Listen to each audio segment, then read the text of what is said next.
दूरदर्शी नेता थे। अगर हम कहें कि अर्थव्यवस्था के मामलों को ले लीजिए, चाहे वैसे देश की गति कैसी रहने वाली है, किस तरह से रहेगी, उसको लेकर एक विजनरी जो मैं कह रही हूँ वैसे नेता थे वो।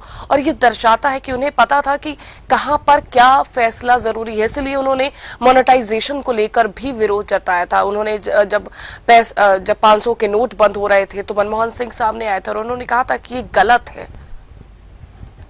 निश्चित रूप से जैसा अभी सुनील राजपूत जी ने भी बताया बहुत सारी चीजें उनके बारे में पूरे देश में कोई, मुझे लगता है आप किसी गैर कांग्रेस की भी अगर आप बात करेंगे तो उनके बारे में कोई आदमी गलत नहीं बताएगा। और निश्चित रूप से उनका जो विजन था, जो सोच थी, उनका जो सोचने का तरीका था, वो स्टेप बाय स्टेप सोचते थे। अब आज की तारीख में जो लोग हैं वो उस तरह नहीं सोचते।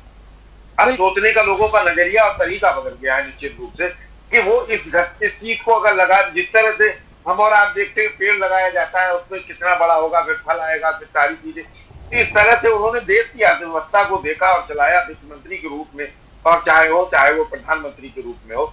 निश्चित रूप से बहुत सारी चीजें, जैसा अभी राजपूत जी हम और आपको शेयर कर रहे थे, कि उनके जो विजन थे पानी के जहाज और हवाई जहाज की तुलना करने का एक नया अंदाज जो था, वो हम और आप सोच भी नहीं सकते कि कभी हम लोग या किसी भी मामले को लेके पानी के जहाज का और हवाई जहाज की तुलना की जा सकती हो।